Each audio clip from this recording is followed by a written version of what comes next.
اعوذ باللہ من الشیطان الرجیم بسم اللہ الرحمن الرحیم الحمد للہ رب العالمین والصلاة والسلام والتحیۃ والاکرام علی خیر الانام وعلی اہل بیتہ الطیبین الطاہرین المعصومین الذین اذھب اللہ عنہم الرجس وطہرہم تطہیرا.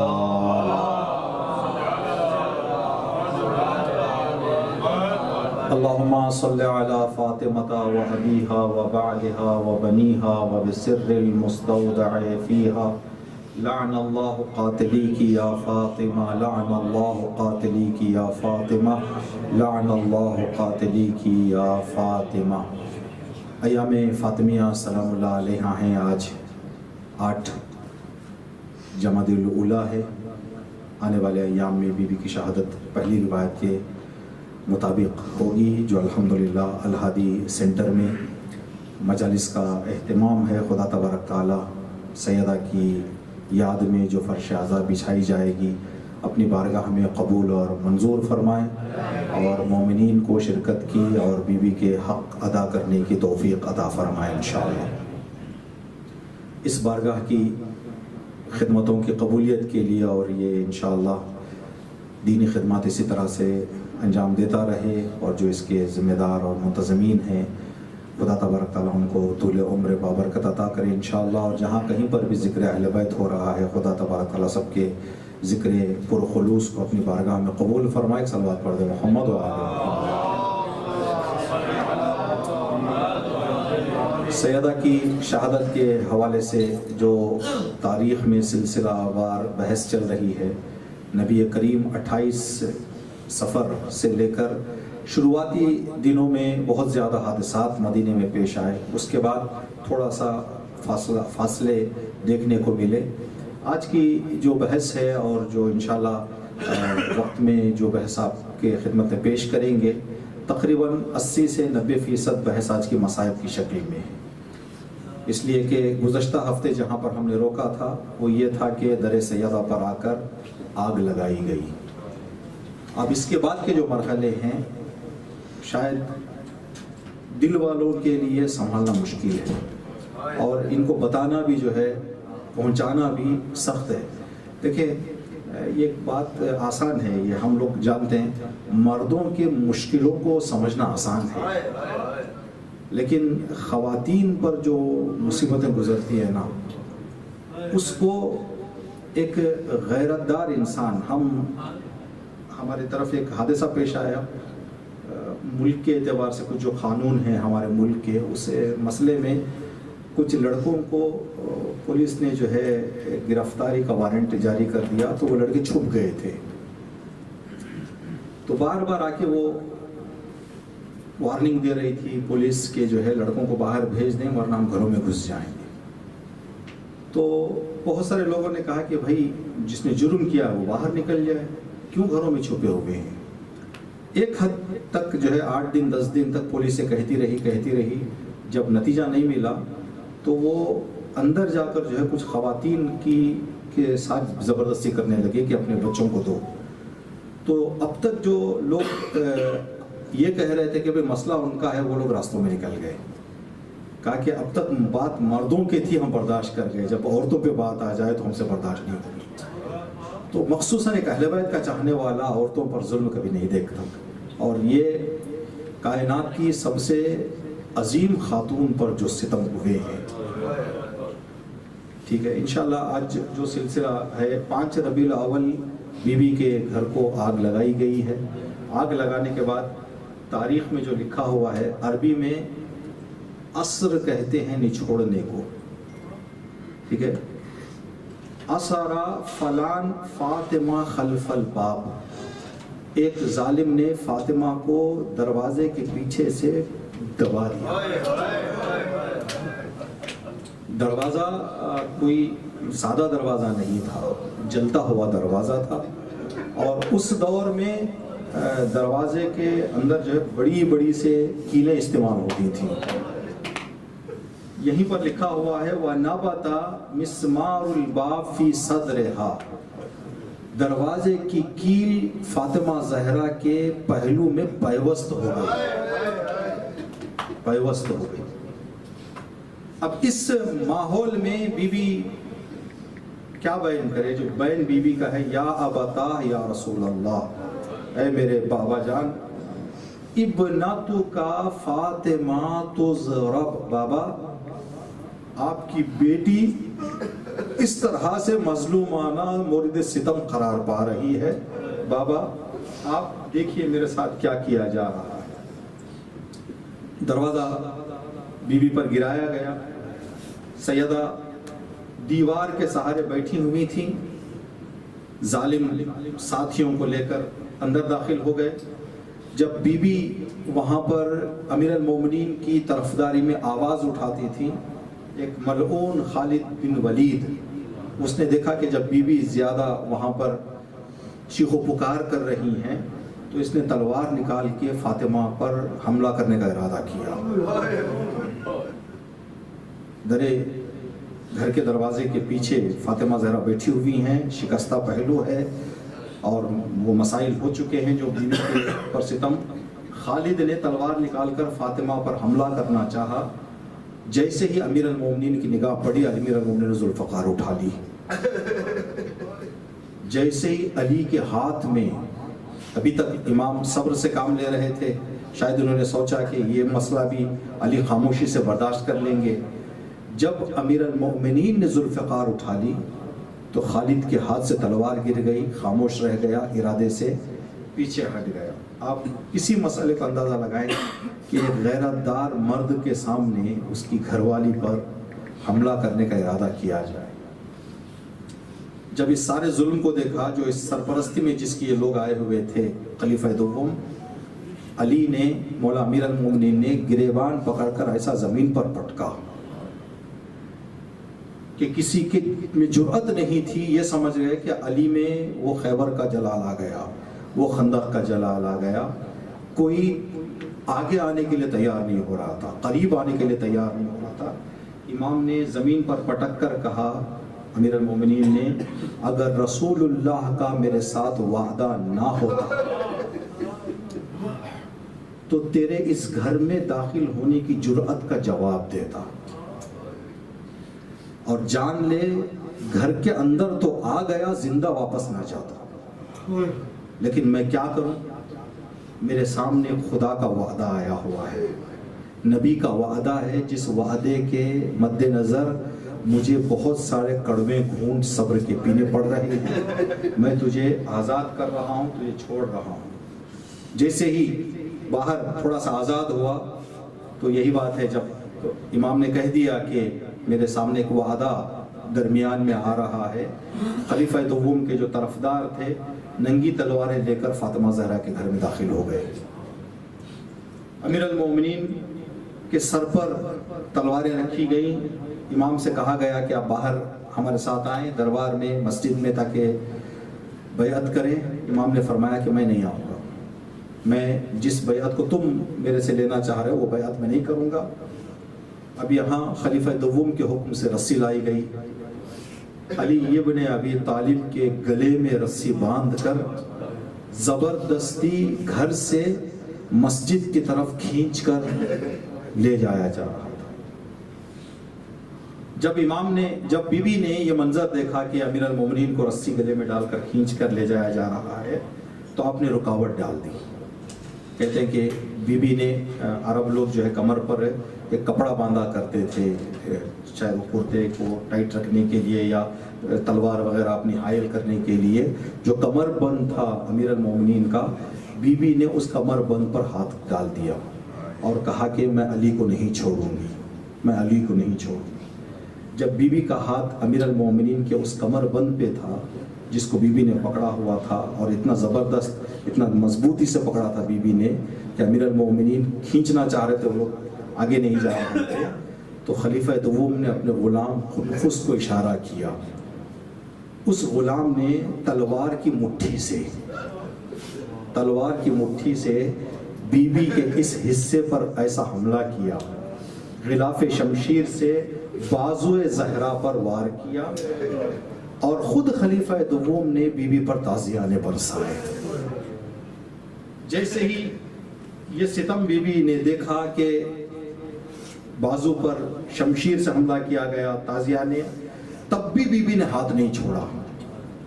جب بیوی نے ہاتھ نہیں چھوڑا، آپ اندازہ کریں، روایت کے جملے شاید برداشت کرنا مشکل ہو، ظالم نے اپنے پیر سے بیوی پر حملہ کیا۔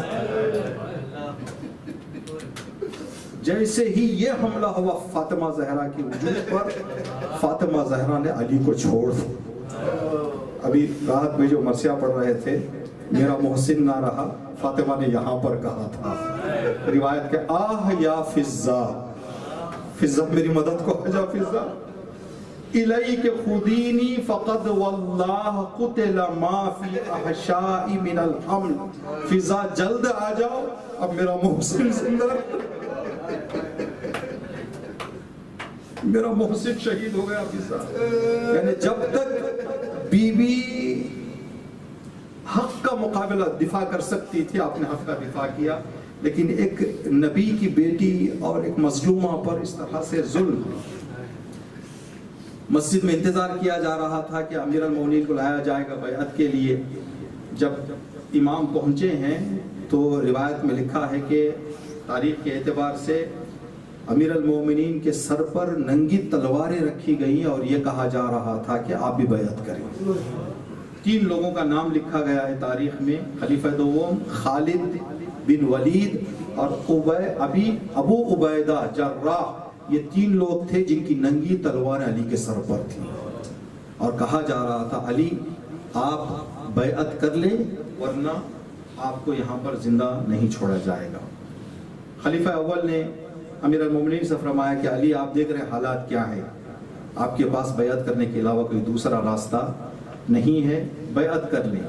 نبی کریم امیر المومنین نے وہاں پر کچھ جملے فرمائے، کہا کہ تم اپنے آپ کو جو خلیفہ کہہ رہے ہو اور لوگ جو تمہیں خلیفہ مان رہے ہیں، تمہارے ہی اعتبار سے معیار کیا رکھا تم لوگوں نے؟ کہا ہم نبی کے سسر ہیں۔ امیر المومنین نے جواب میں فرمایا کہ اگر رشتہ داری کا مسئلہ ہے، کیا میرے سے بھی زیادہ نزدیکی رشتہ دار کوئی ہے نبی کا؟ چچا کا بیٹا، نبی کا داماد، ان رشتوں کے ساتھ تم کس اعتبار، اگر رشتے کا لحاظ کر کے بھی خلافت تم نے لی ہے تو اس اعتبار سے بھی حق کس کا ہے؟ میرا حق ہے۔ جب نہیں مانا تو امام سے کہا گیا کہ تم خود جانتے ہو کہ تمہیں بیعت کی دعوت، میں تمہیں بیعت کی دعوت دیتا ہوں کہ اگر اب بھی صراط حق پر آ کر عذاب خدا سے بچنا چاہتے ہو، یہ جو مجھے بلایا گیا ہے تمہارے ہاتھ میں بیعت کرنے کے لیے، میں تمہیں دعوت دے رہا ہوں کہ میرے ہاتھ میں بیعت کر لو، تاکہ اسلام کے سارے حساب کتاب معاملات سارے صحیح ہو جائیں گے، ورنہ مشکلات، اسلام گرفتار ہو جائے گا مشکلات میں۔ اب یہاں پر خلیفہ اول تاریخ کے اعتبار سے سوچنے لگے کہ میں کیا کروں، یہاں جو بھی بات بتائی جاتی تھی۔ پھر خلیفہ دوم نے آ کر کہا کہ کیا خاموش بیٹھے ہو، اجازت دو، یا تو بیعت کریں یا تو گردن کاٹ دیں۔ تلواریں تو ننگی امام کے سر پہ تھی۔ امیر المومنین نے پلٹ کر خلیفہ دوم سے کہا کہ خلافت کی گائے سے اچھا دودھ نکال لو، میں جانتا ہوں یہ ساری تمہاری کوشش اس لیے ہے کہ اس کے بعد تم بننا چاہ رہے ہو، آگے خلافت حاصل کرنے کے لیے یہ پہلے سے تم ایک ماحول تیار کر رہے ہو۔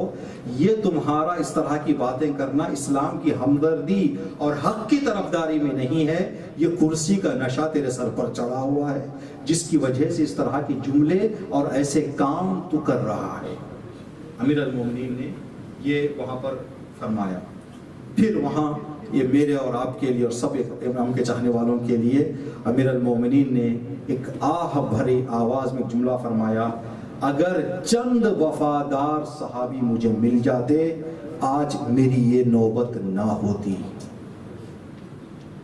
امام گئے تھے نا، گزشتہ ہفتے ہم نے بتایا 380 لوگوں نے کہا تھا یا علی ہم آپ سے آپ کا حق دلانے کے لیے، آپ کی طرفداری کرنے کے لیے تیار ہیں۔ رات گزری، جب صبح امام ایک جگہ معین کی تھی کہ فلاں جگہ آ جائیں، جب فلاں جگہ پہنچے تو 5 لوگ تھے۔ تو ان 5 لوگ، اگر وہ 380 جنہوں نے اعلان حق کیا تھا کہ ہم طرفداری کریں گے اگر آ جاتے، امام نے فرمایا اگر چند وفادار مجھے مل جاتے تو آج اسلام اور حالات کی نوبت جو دیکھی جا رہی ہے یہ نہ ہوتی، یہ مولا امیر المومنین کی ایک مظلومیت ہے جو سمجھیں کہ جو کل تک امام علی کے چاہنے والے اپنے آپ کو کہہ رہے تھے. ام سلمہ نبی کی زوجہ ہے, ام ایمن محترم خاتون ہیں. انہوں نے آ کر مسجد میں کہا, جب امیر المومنین سے زبردستی بیعت لی جانے کی کوشش کی جا رہی تھی تو دو خواتین نے پردے سے, ام سلمہ نبی کریم کی زوجہ اور ام ایمن نے آواز دی, اے خلیفہ کتنا جلدی تم نے آل نبی سے حسد کرنا شروع کر دیا. یہ جو حسد تمہارے دلوں میں نبی و آل نبی کا تھا کتنا جلدی تم نے باہر کر دیا. کم از کم 1 سال 2 سال گزرنے دیتے. ابھی نبی کا کفن میلا نہیں ہوا, تم لوگ کیا کیا ستم ڈھا رہے ہو. وہ جو اندر تمہارا بغض حسد کینہ تھا اس کو کتنا جلدی تم نے ظاہر کر دیا. تو خلافت نے جواب دیا, ہم عورتوں کی باتوں کی توجہ نہیں کرتے. آپ کو کس نے اجازت دی کہ مسجد میں آؤ. مسجد سے باہر نکلنے کے لیے کہا گیا جناب ام سلمہ اور جناب ام ایمن کو. پھر ابھی تک امام کی بیعت نہیں ہوئی, امام سے بیعت نہیں لی گئی ہے. خلیفہ اول نے کہا کہ علی دیر نہ کرو, جلد بیعت کر لو. اب یہاں پر یہ بیعت کی بات ہو رہی تھی. فاطمہ زہرا گھر میں تھی, بچوں کے سہارے سے بی بی مسجد پہنچی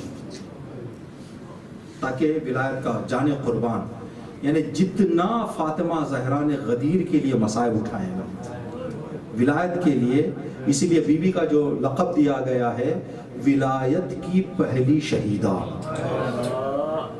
یعنی یہ سارے ستم جو بی بی نے اٹھائے ہیں یہ راہ ولایت میں, ولایت کی راہ ولایت کی پہلی شہیدہ. فاطمہ کمر پر ہاتھ رکھے بابا کے قبر کے پاس بیٹھ گئیں جا کے.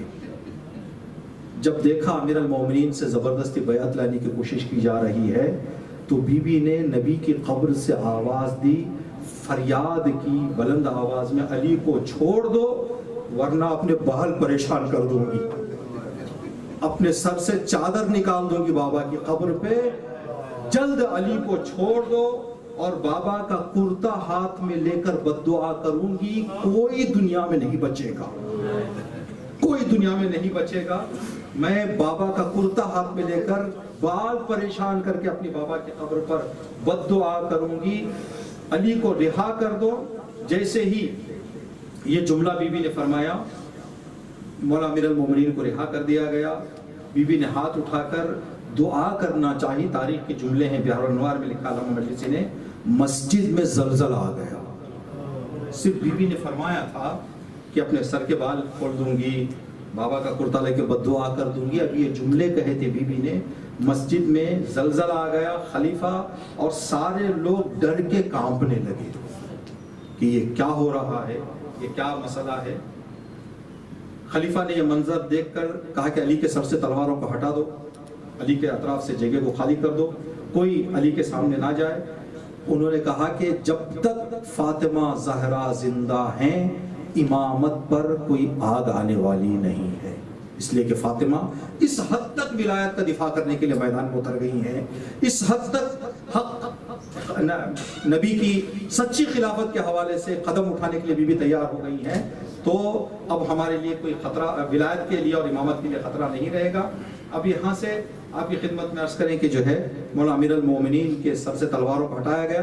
پھر ایک جو روایت اہل سنت میں ملتی ہے وہ یہ کہ دھکا مکی وہاں پر کی گئی. وہ اسی حوالے سے امیر المومنین کا ہاتھ جو ہے جب خلیفہ اول کے ہاتھ پر لگ گیا تو یہ چیخ پکار ہوگی گئی کہ علی نے بیعت کر لی, علی نے بیعت کر لی. یہ مرحلے تک سیدہ سلام اللہ علیہا نے نبی کی قبر پہ جا کر یہ بیان کیا کہ بابا اے مسلمانوں علی کو چھوڑ دو ورنہ اپنے سر کے بال پریشان کر لوں گی, اور ہاتھوں میں نبی کا کرتا لے کر بد دعا کر دوں گی. مسجد میں زلزلہ آ گیا, تلواریں ہٹ گئی امام کے سر سے. اور یہ تو بی بی سلام اللہ علیہا نے جتنی بھی قربانیاں دی ہیں محسن کی شہادت ولایت کے لیے, پہلو پر زخم ولایت کے لیے, یہ سارے جو واقعات بی بی کے ہوئے یہ سارے کے سارے ولایت کے لیے اور راہ ولایت میں. اب اندازہ لگائیں یہ جو بی بی کے گھر کے اطراف, بی بی کے گھر کے اندر بچوں کے ساتھ, خواتین سے خود بی بی کے ساتھ جو مسئلے پیش آ رہے تھے, امیر المؤمنین اور دیگر اہل خانہ کے لیے کتنا سخت ماحول رہا ہوگا. بس چند جملے مصائب کے آپ سن لیں, یہ سارے مصائب کے ہی واقعات تھے. انہی واقعات کو اگر ہم مصائب کی شکل میں دیکھنا چاہیں جو ہم مصائب میں سنتے ہیں کہ سیدہ سلام اللہ علیہا کے گھر پر جب آگ لگائی گئی، اس کے بعد جب بھی کسی امام کے گھر پہ آگ لگائی جاتی نا تو وہ اپنے گھر کی آگ کے بجائے مدینے کی آگ کو یاد کر کے آنسو بہاتے. امام صادق علیہ السلام اور کربلا میں خیمے جلائے گئے، بی بی فاطمہ زہرا کو یاد کر کے رویا گیا. مدینے میں امام کا گھر جلایا گیا، بی بی فاطمہ زہرا کو یاد کر کے رویا گیا. جب پوچھا جاتا تھا گھر آپ کا جلا ہے، آپ اس واقعے کو یاد کر کے کیوں آنسو بہاتے ہیں، تو امام فرماتے تھے کہ اگر کل ہماری جدہ کا گھر نہ جلایا گیا ہوتا تو کسی میں جرأت نہ ہوتی کہ حسین کے خیموں کو جلا دیتا، کسی میں جرأت نہ ہوتی کہ امام صادق علیہ السلام کے گھر کو آگ لگا دیتا. اب یہاں پر جو بی بی کے گھر کو آگ لگا کر پہلو پر جو دروازہ گرایا گیا، جو بی بی کا پہلو شکستہ کیا گیا، بی بی کے پہلو شکستہ ہونے کے بعد ایک مومنہ کا واقعہ ہے.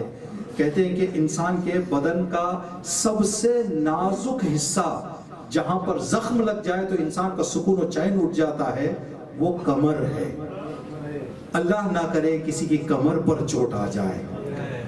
ایک ڈاکٹر اپنے مومن جو اہل بیت کے چاہنے والے تھے، ڈاکٹر تھے اور ہڈیوں کے ڈاکٹر تھے، مصائب پڑھتے پڑھتے جب بی بی کے پہلو شکستہ ہونے کے مصائب کو انہوں نے سنا تو مجلس ختم ہو گئی. دیکھا ڈاکٹر صاحب کا گریہ رکتا نہیں ہے، ڈاکٹر صاحب گریہ پہ گریہ کر رہے ہیں، گریہ پہ گریہ کر رہے ہیں. بہت سنبھالا گیا ان کو. جب خطیب نے جا کر پوچھا کہ جناب آخر آپ وہ کیا سوچ کے رو رہے ہیں، کہا کہ جناب میں پسلیوں کا ڈاکٹر ہوں، میں ہڈیوں کا ڈاکٹر ہوں. مجھے پتا ہے کہ جب انسان کی پسلیاں ٹوٹ جاتی ہیں، چھوٹی سی چوٹ آ جاتی ہے تو انسان آرام سے سانس نہیں لے پاتا. تو کسی کی پسلیاں ٹوٹ گئی ہو